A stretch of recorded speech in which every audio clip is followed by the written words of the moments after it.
আপনারা অনেকেই প্রবাস থেকে আসছেন অথবা নতুন বিয়ে করছেন, আপনার ভিতরে একটা ভয় কাজ করে যে আমি ফেল করি কিনা, এরকম বাংলায় কইছে আর কি, বা পরাজয় মানে কিনা, এই কথা মনে করে বন্ধুর কাছে গেছেন, বন্ধু বুদ্ধি দিচ্ছে, দোকানে গেছেন, ওয়ান টাইম ওষুধ কিনা খাইছেন, আপনি খেলোয়াড়, মানে আপনার খেলোয়াড় নাই, খেলোয়াড় হয়ে গেছেন।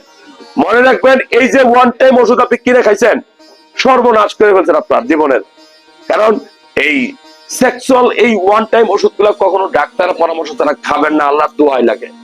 এগুলো আপনাকে শেষ করে দিবে, এমনকি আপনার মৃত্যু হইতে পারে।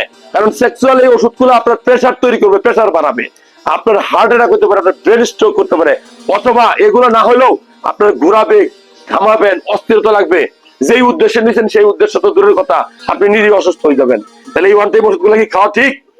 আবার অনেক সময় আপনি এগুলো কিছুই হয় নাই, আপনি ভালো রেজাল্ট পাইছেন, খুব মানে খুব খুশি আপনি, কিন্তু হঠাৎ করে দেখবেন যে 6 মাস, 1 বছর, 2 বছর পরে আপনি একদম ফুল ফিউজ জিরো। আমার রিকোয়েস্ট থাকবে, কোন ডাক্তারের পরামর্শ ছাড়া প্লিজ কোন রকম ওষুধ খাওয়া উচিত না।